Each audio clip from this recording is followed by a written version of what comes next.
Bienvenue sur la chaîne. Nous avons préparé pour vous 4 stratégies de trading pour maîtriser le flux d'ordre.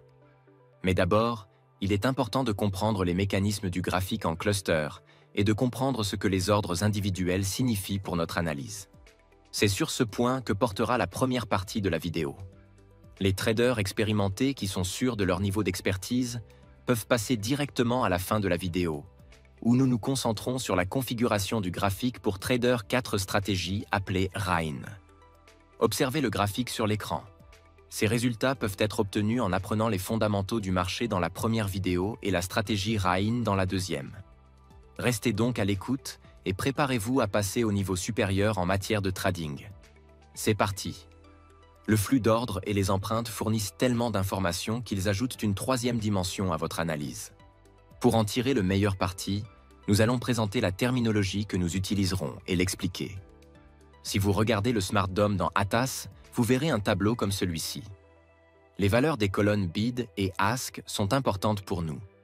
Ce sont des ordres à cours limité en attente des traders qui souhaitent entrer dans une transaction au niveau de prix approprié. Si les valeurs sont inférieures au prix actuel, cela signifie que les traders souhaitent acheter à un prix inférieur au prix actuel. Si les valeurs sont supérieures au prix actuel, cela signifie que les traders veulent vendre à un prix plus élevé que le prix actuel. Nous voyons des ordres à cours limité qui attendent que le prix les touche. C'est important. Si le marché boursier ne fonctionnait que de cette manière, le prix ne varierait jamais à la hausse ou à la baisse. Au sens figuré, cela ressemble à un magasin rempli de marchandises où les clients sont figés et attendent le moment où les prix leur conviendront. C'est un processus courant sur le marché boursier. Pour qu'il y ait un mouvement, il faut qu'il y ait un deuxième groupe de participants au marché qui veuillent entrer dans la transaction maintenant. Par exemple, après l'annonce de nouvelles macroéconomiques positives, la plupart des traders voudront ouvrir une position longue. Ils vont acheter des ordres à cours limité en attente du côté ASK, au-dessus du prix actuel, et ainsi pousser le prix actuel à la hausse. Si 100 traders veulent ouvrir une position longue avec un contrat chacun, ils achèteront d'abord les 9 contrats que quelqu'un a précédemment proposé de vendre à un prix plus élevé que le prix actuel. 9 traders obtiendront des positions longues d'un contrat au prix de 5 850,25 €. Les 91 autres traders ne pourront plus obtenir le contrat à ce prix et le prix augmentera d'un tick. 40 autres traders obtiendront les positions souhaitées à ce niveau de prix, car il y avait 40 contrats disponibles à l'achat à 5 850,50 €. Ensuite, le prix augmentera à nouveau d'un tick pour atteindre le niveau de 5 850,75 €. Ce sont les traders qui négocient des ordres au marché au lieu d'ordres à cours limité qui font bouger le marché et le prix. Ils veulent prendre position tout de suite et achètent des ordres à cours limité, c'est-à-dire des ordres en attente placés plus tôt. Nous savons donc déjà qu'on peut entrer en position de deux manières, soit avec un ordre à cours limité, soit avec un ordre au marché. Dans le premier cas, vous placez un ordre limite en attente au-dessous ou au-dessus du prix actuel, selon que vous souhaitez ouvrir une position longue ou courte. L'avantage de cette méthode est que vous entrez dans la transaction au prix exact auquel vous avez placé l'ordre. L'inconvénient est que le prix peut ne pas atteindre votre ordre du tout. Il peut se retourner prématurément et laisser l'ordre limite non exécuté, ce qui signifie aucune entrée dans la transaction. Les ordres en attente peuvent être facilement visualisés dans le carnet d'ordre. Chez Atas, cela s'appelle Smart DOM. Les ordres en attente sont visibles jusqu'à ce qu'ils soient exécutés, c'est-à-dire jusqu'à ce qu'ils soient appariés avec les ordres au marché de quelqu'un d'autre, ou jusqu'à ce que le trader qui a placé l'ordre à cours limité l'annule. Passons maintenant brièvement aux ordres au marché dans le mode « Ici et maintenant ». L'avantage de cette méthode est une entrée garantie et rapide dans la transaction. L'inconvénient est que le prix d'entrée peut changer à la volée, en fonction du nombre de traders qui tentent d'ouvrir une position en parallèle. Footprint est une bougie sur laquelle figurent des informations numériques sur le nombre de contrats conclus au niveau de prix correspondant du côté de l'offre, à savoir à gauche, et du côté de la demande, à savoir à droite. Footprint détaille l'activité sur le marché, en indiquant les volumes des transactions déjà exécutées à chaque niveau de prix et au cours d'une période donnée. Si la bougie est fermée, les valeurs ne changent plus. Contrairement aux graphiques en bougie traditionnels, qui ne montrent que l'évolution des prix, Les graphiques en empreinte montrent à la fois les pressions des acheteurs et des vendeurs. Chaque chiffre indique le nombre de contrats entrés du côté de l'offre et du côté de la demande à un niveau de prix donné. Si vous entrez dans une position longue à 20 490 avec un ordre au marché et que vous achetez un contrat, la valeur dans le footprint au niveau correspondant augmentera d'une unité. Nous savons déjà que les traders au marché achètent des ordres limites au-dessus du prix actuel. Et peut-être vous souvenez-vous que les transactions se font à droite dans SmartDOM? Nous arrivons ici à l'un des points les plus importants. Le côté droit du footprint, appelé Ask, représente les vendeurs passifs ou les acheteurs agressifs. Il s'agit soit d'ordres de vente à cours limité, soit d'ordres d'achat au marché. Les traders au marché achètent auprès des traders à cours limité. Le côté gauche du footprint, appelé Bids, représente les acheteurs passifs ou les vendeurs agressifs. Il s'agit soit de limites d'achat, soit d'ordres de vente au marché. Les traders au marché vendent aux traders à cours limité. Pour que quelqu'un achète, il faut qu'une autre partie soit disposée à vendre. Il est important de s'en souvenir. Dans le cadre du footprint trading, il peut y avoir plus de transactions effectuées du côté droit que du côté gauche. Le volume est le nombre total de contrats qui ont changé de propriétaire, soit au même niveau de prix, soit dans la même empreinte au cours d'une période donnée. Par exemple, au niveau de prix de 20 490, le volume était de 26 contrats parce que le côté Bids avait 9 contrats et le côté Asks avait 17 contrats. Le volume est toujours un nombre positif, rarement égal à 0. C'est la somme des bids et des asks. Si l'on additionne toutes les valeurs à gauche et à droite, on obtient le nombre 67. Comme il s'agit d'un graphique d'une minute, cela signifie que 67 contrats Nasdaq ont été échangés en une minute. Le delta est la différence entre le côté gauche et le côté droit de l'empreinte. Cela peut être n'importe quel nombre positif ou négatif ou même 0. Le delta est calculé en soustrayant le côté gauche du côté droit. Par conséquent, s'il y a eu plus de transactions du côté Asks, la valeur du delta sera positive. S'il y a eu plus de transactions du côté Bids, la valeur du delta sera négative. Si le nombre de contrats à droite de Asks est égal au nombre de contrats à gauche de Bids, delta sera égal à 0.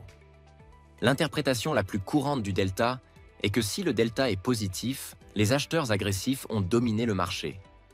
Mais n'oublions pas que le côté droit, Asks, correspond soit à des acheteurs agressifs, soit à des vendeurs passifs, c'est-à-dire que l'interprétation la plus courante du delta n'est pas si univoque. Observez cette empreinte. La valeur la plus élevée de Asks, 18, se trouve presque au sommet de la bougie. Cela ne signifie pas qu'il y avait plus d'acheteurs agressifs. Le prix s'est heurté à un ordre limite important sur le côté droit. Au niveau de 20 495, un ordre limite de vente d'un grand nombre de contrats a stoppé le mouvement de hausse. Il a absorbé les acheteurs agressifs. L'absorption est un autre concept que nous rencontrons dans l'empreinte. Remarquez cette bougie où les valeurs du côté bid en bas sont extrêmement élevées. Pensez-vous que les grands acteurs étaient intéressés par l'ouverture rapide d'une position courte? Mais non. Il s'agit de traders détaillants agressifs dont les indicateurs confirment que le marché est dans une tendance baissière. Peut-être spéculaient-ils sur une cassure du creux précédent, une poursuite de la tendance? Mais ils ont rencontré des ordres limites sur le côté gauche de l'empreinte, du côté des bids. Les gros traders ont placé des ordres d'achat importants ici et ont absorbé les détaillants. Ils sont entrés tardivement en position courte. Ainsi, là où les traders détaillants vendaient, les grands acteurs étaient déjà prêts à acheter. Des traders mal informés ont fourni des liquidités aux grands acteurs. Ceux-ci ont rempli leurs positions importantes et, comme vous pouvez le voir, le marché a commencé à monter à partir de ce moment-là. La tendance baissière est terminée, du moins pour un certain temps. Cependant, les ordres à cours limité du côté gauche ne signifient pas nécessairement que les gros traders sont entrés en position longue. Peut-être étaient-ils convaincus que le mouvement dans cette direction était en train de s'épuiser et ont-ils commencé à fermer leur position. Or, fermer une position courte signifie essentiellement passer un ordre d'achat. Point of control est le niveau auquel le plus grand nombre de transactions ont été effectuées. Dans la tasse, un tel niveau est mis en évidence en gras et encadré. POCI est l'information unique la plus facile à obtenir à partir d'un graphique en cluster. les traders qui s'appuient sur un graphique en bougie ne disposent pas de cette info. C'est un autre signal qui vous aide à comprendre exactement ce qui s'est passé dans la bougie.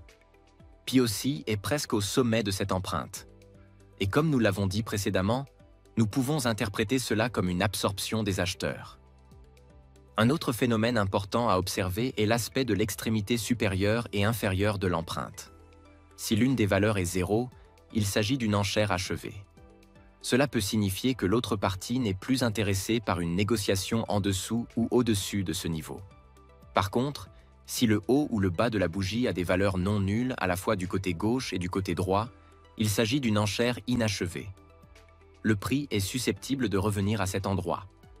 Le dernier concept que nous expliquerons est celui des imbalances.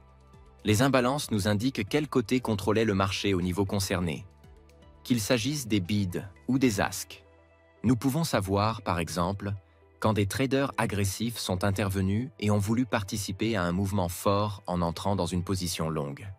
Dans ce cas, l'empreinte affichera un grand nombre de valeurs vertes sur le côté droit.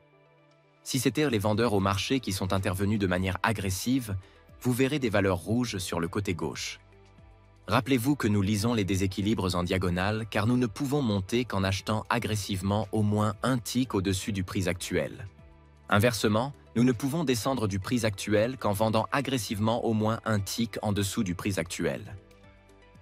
Voyons maintenant comment configurer correctement le graphique afin qu'il soit adapté au trading des modèles Footprint Rain. Tout d'abord, assurez-vous d'avoir téléchargé la plateforme ATAS à partir du lien figurant dans la description. Il y a donc 3 façons de passer en mode Cluster Chart. Vous pouvez soit cliquer sur l'icône Mode dans le menu ici et sélectionner Cluster, soit utiliser le raccourci clavier Shift plus K. Vous pouvez également revenir au graphique en bougie, soit via l'icône Mode, soit en utilisant les raccourcis clavier Shift plus C.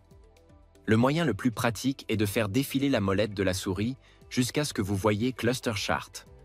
Entrons dans les paramètres du graphique et montrons quelques ajustements importants.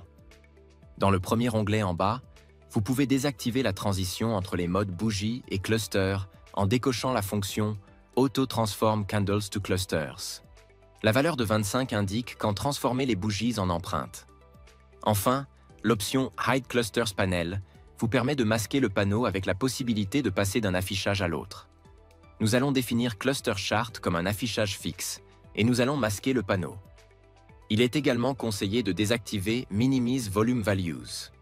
De cette façon, vous verrez les valeurs exactes dans Footprint et pas seulement 1K, 2K, etc. Le deuxième onglet est Cluster Settings. Il y a plus de paramètres ici. Changez Content en Bids Asks Centered. Je vais vous expliquer pourquoi dans une minute. Il est préférable de changer Color Scheme en None, car nous n'avons besoin d'aucun affichage de profil. Changez Border Type de Body à Candle, pour que nous puissions voir à la fois le corps de la bougie et ses mèches. Cela indique l'endroit où la bougie s'est refermée. Cochez la case Border Color by Direction. Vous verrez alors les mèches. Vous comprenez maintenant pourquoi j'ai changé le paramètre Content en Bids Asks Centered. Si je laissais le standard Bid X Ask, la mèche croiserait le symbole X. Vous pouvez également désactiver Direction Indicator Width. Dans la section Maximum Level, choisissez la couleur blanche pour Border Color, pour que le niveau POC soit affiché avec un cadre blanc. Nous passons maintenant aux paramètres d'imbalance. Nous les activons à l'aide de cette case à cocher. Changeons les couleurs. Pour le côté gauche, Bids, je choisis le rouge. Et pour le côté droit, Asks, je choisis le vert. Ces couleurs représentent les parties agressives. Le rouge pour les vendeurs et le vert pour les acheteurs. C'est important. Ce paramètre permet de définir l'intensité de l'imbalance pour qu'il soit affiché. La valeur standard de 150 signifie qu'un côté doit être au moins 1,5 fois plus grand que l'autre. Nous pourrions nous intéresser aux imbalances dans lesquelles une partie est au moins 3 fois plus importante que l'autre. Pour ce faire, nous augmentons Imbalance Rate à 300. Nous devons maintenant déterminer les valeurs de volume et de delta à chaque empreinte. Je préfère l'indicateur Candle Statistics. Il est plus simple, car par défaut, il n'affiche que le volume et le delta de la bougie, ce qui est suffisant pour nous. Je désactive l'arrière-plan et j'augmente la taille de la police. Si vous avez suivi la même procédure que moi, votre graphique devrait ressembler à ceci. Nous allons enregistrer cette configuration en tant que template, de sorte que la prochaine fois, il suffira d'un clic pour y accéder.